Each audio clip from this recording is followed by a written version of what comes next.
প্রথম প্রশ্ন, তাহাজ্জুদ নামাজ রাত কয়টা থেকে পড়তে হয়? দ্বিতীয় প্রশ্ন, তাহাজ্জুদ নামাজ কত রাকাত পড়তে হয়? 3 নম্বর প্রশ্ন, তাহাজ্জুদ নামাজে কোন কোন সূরা পড়তে হয়? চতুর্থ প্রশ্ন, নারী পুরুষ ছোট বড় সবাই তাহাজ্জুদ নামাজ পড়তে পারবে কিনা? পঞ্চম প্রশ্ন, লাইট জ্বালিয়ে তাহাজ্জুদ নামাজ পড়তে হবে নাকি অন্ধকারে পড়তে হয়? 6 নম্বর প্রশ্ন, একবার তাহাজ্জুদ নামাজ পড়তে শুরু করলে সারা জীবন কি পড়তে হয় কিনা? সপ্তম প্রশ্ন, তাহাজ্জুদ নামাজে আওয়াজ করে তেলাওয়াত করা যাবে নাকি আস্তে আস্তে পড়তে হবে? 8 নম্বর প্রশ্ন, তাহাজ্জুদ নামাজের সেজদায় গিয়ে বাংলায় দোয়া করা যায় কিনা? 9 নম্বর প্রশ্ন, তাহাজ্জুদের নামাজ বাড়িতে পড়া ভালো নাকি মসজিদে গিয়ে পড়া উত্তম? 10 নম্বর প্রশ্ন, তাহাজ্জুদের নামাজ নফল নাকি সুন্নত? তো এই 10টি প্রশ্নের উত্তর খুবই সংক্ষিপ্তভাবে আজকে আপনাদের সামনে উপস্থাপন করার চেষ্টা করব। ওয়ামা তৌফিকি ইল্লা বিল্লাহ। তো প্রথম প্রশ্ন যেটা ছিল, তাহাজ্জুদের নামাজ রাত কয়টা থেকে পড়তে হয়? এই প্রশ্নের উত্তর হলো, আল্লাহ রসুল সাল্লাল্লাহু আলাইহি ওয়াসাল্লাম প্রতি রাতে তাহাজ্জুদের সালাত আদায় করতেন শেষ রাতে, অর্থাৎ তাহাজ্জুদের নামাজ শেষ করতে করতে ফজর হয়ে যেত। আল্লাহ রসুল সাল্লাল্লাহু আলাইহি ওয়াসাল্লাম এশার সালাতের পরে ঘুমোতেন এবং ঘুম থেকে উঠে তাহাজ্জুদ নামাজ শুরু করতেন এবং সেই নামাজ পড়তে পড়তে ফজর হয়ে যেত। তো এখান থেকে বোঝা যায় তাহাজ্জুদের নামাজটা আল্লাহ রসুল সাল্লাল্লাহু আলাইহি ওয়াসাল্লাম রাতের শেষ অংশে পড়তেন।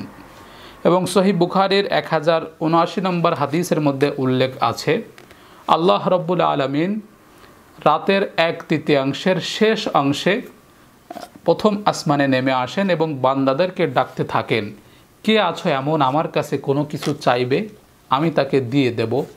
কে আছো এমন আমার কাছে ক্ষমা চাইবে, আমি তাকে ক্ষমা করে দেব? আল্লাহ রব্বুল আলামিন রাতের শেষ ভাগে এসে এভাবে বান্দাদের উদ্দেশ্যে আহ্বান করেন। তো এই হাদিস থেকে বোঝা যায়, একটা রাতকে সমান 3 ভাগে ভাগ করলে প্রথম 2 ভাগ অতিক্রম করার পরে শেষ ভাগে যতটুকু সময় পাওয়া যায় সেই সময়টুকুতেই তাহাজ্জুদ আদায় করতে হয়। অর্থাৎ একটা রাতকে সমান 3 ভাগ করব, প্রথম 2 ভাগ অতিক্রম করার পরে শেষের যে 1 ভাগ বাকি থাকে, অর্থাৎ রাত 1টার পর থেকে 2টা 3টা 4টা 5টা এই সময়টুকুর মধ্যে তাহাজ্জুদের সালাত আদায় করতে হয়। তবে কেউ কেউ বলে থাকেন যে মধ্যরাতের পর থেকেই তাহাজ্জুদ পড়া যায়, অর্থাৎ রাত 12টার পর থেকে তাহাজ্জুদ পড়া যায়। তবে এশার নামাজের পরপরই তাহাজ্জুদ পড়তে হয় না। তাহাজ্জুদ পড়ার মূল সময়টা অক্তটাই হলো শেষ রাত, অর্থাৎ মধ্যরাতের পর থেকে বা রাতের শেষ অংশ, 3য় অংশের শেষ অংশ। আশা করি আমি বোঝাতে পেরেছি। এরপর দ্বিতীয় প্রশ্ন, তাহাজ্জুদ নামাজ কত রাকাত পড়তে হয়? এই প্রশ্নের উত্তর হলো, আল্লাহ রসুল সাল্লাল্লাহু আলাইহি ওয়াসাল্লাম সহিহ বুখারীর 1071 নম্বর হাদিসের মধ্যে উল্লেখ করেছেন যে, মাসনা মাসনা ফাইদা খিফতা সুবহা ফাউতির বিওয়াহিদা, তোমরা 2 রাকাত করে রাতের নামাজ পড়বে, অর্থাৎ তাহাজ্জুদের সালাত আদায় করবে, এবং যখন আশঙ্কা করবে যে ফজর হয়ে গেল তখন তোমরা 1 রাকাত বেতের আদায় করে ফেলবে। অর্থাৎ তাহাজ্জুদের পরে আল্লাহ রসুল বেতের আদায় করতে বলেছেন।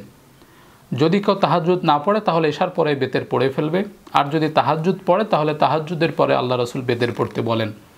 তো এই হাদিস থেকে আমরা বুঝতে পারি যে তাহাজ্জুদের নামাজ 2 রাকাত করে পড়তে হবে এবং সেটা আনলিমিটেড।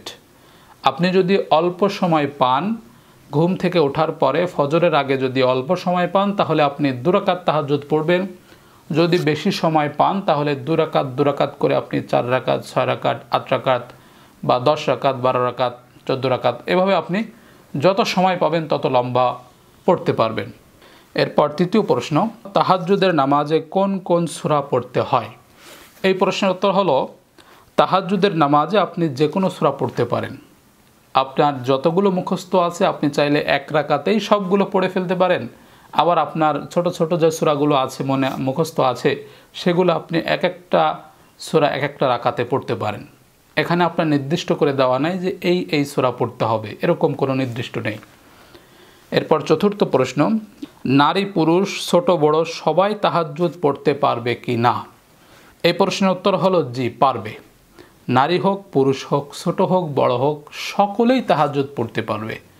যখন মনে চাইবে, যেদিন মনে চাইবে সেদিন উঠে পড়তে পারবে, কোনো সমস্যা নেই। এরপর পঞ্চম প্রশ্ন, লাইট জ্বালিয়ে তাহাজ্জুদ নামাজ পড়তে হবে নাকি অন্ধকারেই পড়তে হয়? এই প্রশ্নের উত্তর হলো, তাহাজ্জুদের ওয়াক্তটা যেহেতু অন্ধকার সময়, সেহেতু স্বাভাবিকভাবেই অন্ধকারে আমরা পড়ে থাকি। তবে কেউ যদি লাইট জ্বালিয়ে রুমের ভিতরে একা একা বা একাধিক ব্যক্তি তাহাজ্জুদ পড়েন, তাতে কোনো সমস্যা নেই। আপনি লাইট জ্বালিয়েও পড়তে পারেন, আবার অন্ধকারেও পড়তে পারেন।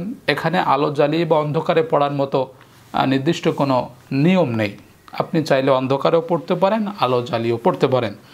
এরপর, একবার তাহাজ্জুদ নামাজ পড়লে সারা জীবন নাকি পড়তে হয়, এটা কতটুকু সঠিক?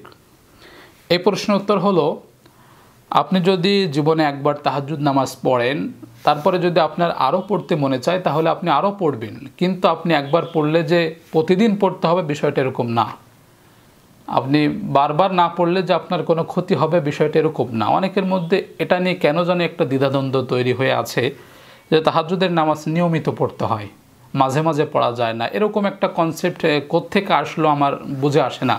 তবে আপনি তাহাজ্জুদের নামাজটা চাইলে একদিন পর একদিন, চাইলে সপ্তাহে একদিন, চাইলে মাসে একদিন, চাইলে বছরে একদিন, আপনার মনে যখন যেদিন চাবে সেদিনই আপনি পড়তে পারেন। তবে তাহাজ্জুদের নামাজটা ইমানদার ব্যক্তির মাঝে মাঝে পড়া উচিত, আর যদি অভ্যাস থাকে নিয়মিত পড়া উচিত। তবে এটা বাধ্যতামূলক না। একবার তাহাজ্জুদ পড়লে যে আপনার প্রতিদিন পড়তে হবে, এটা বাধ্যতামূলক না। তাহাজ্জুদের নামাজ এটা আল্লাহওয়ালাদের নামাজ। আপনি তাহাজ্জুদের নামাজ পড়লে আল্লাহর ওলি হতে পারবেন। অতএব আপনি তাহাজ্জুদের নামাজটা পড়বেন, তবে আপনার জন্য বাধ্যতামূলক করা হয়নি যে আপনি কতবার পড়বেন, কয়দিন পড়বেন, প্রতিদিন পড়তে হবে কিনা, এরকম বাধ্যতামূলক করা হয়নি। এরপর সপ্তম প্রশ্ন, তাহাজ্জুদের নামাজে আওয়াজ করে তেলাওয়াত করা যাবে নাকি আস্তে আস্তে পড়তে হবে? এই প্রশ্নের উত্তর হলো, তাহাজ্জুদের নামাজে আপনি চাইলে একা যখন পড়তেছেন একটু আওয়াজ করে নিজের কানে শুনতে পারেন, এরকম শব্দে পড়তে তেলাওয়াত করতে পারেন।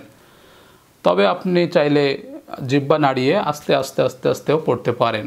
স্বাভাবিকভাবে তাহাজ্জুদের নামাজে যেহেতু অন্যরা ঘুমিয়ে থাকে, আশেপাশে হয়তো ঘুমন্ত অনেক বনি আদম থাকতে পারে, সেক্ষেত্রে আপনি আস্তে আস্তে পড়বেন।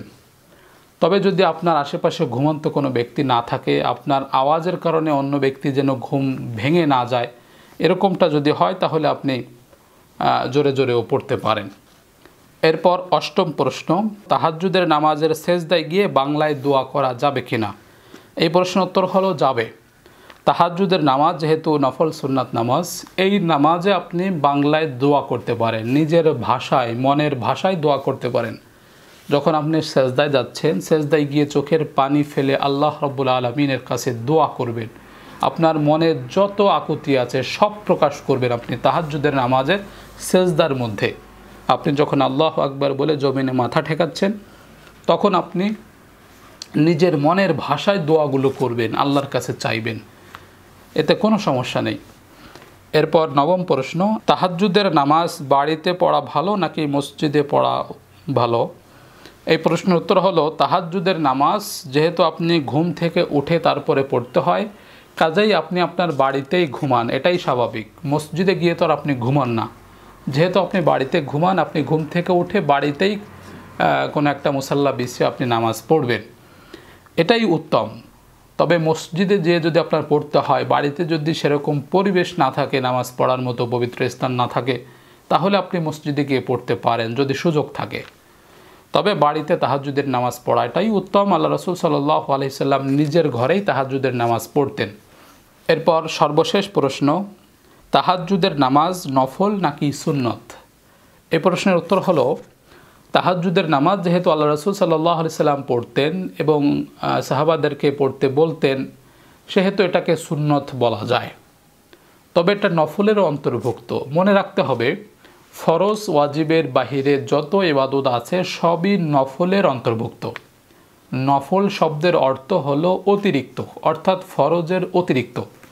তো যেহেতু এটা ফরজ না, কাজেই এটা একটা নফল। আর এই নফলের মধ্যে আল্লাহ রাসূল যেহেতু এটাকে গুরুত্ব দিয়ে আদায় করতেন, কাজেই এটা একটা সুন্নত বটে। অতএব আপনি যদি সুন্নতের নিয়ত করে পড়েন তাতেও হবে, আপনি যদি নফলের নিয়ত করে পড়েন তাতেও হবে। এটা মূলত নফল। এরপরে আল্লাহ রাসূল সাল্লাল্লাহু আলাইহি সাল্লাম যেহেতু এটা গুরুত্ব দিয়েছেন, অতএব এটা সুন্নতের অন্তর্ভুক্ত হয়ে যায়। আশা করি আমি আপনাদেরকে বোঝাতে সক্ষম হয়েছি। আল্লাহ রব্বুল আলামিন আমাদেরকে আমল করার তৌফিক দান করুন। আমিন। ও আখির দাওয়ানা আনিল হামদুলিল্লাহি রাব্বিল আলামিন। আসসালামু আলাইকুম ওয়া রাহমাতুল্লাহি ওয়া বারাকাতুহু।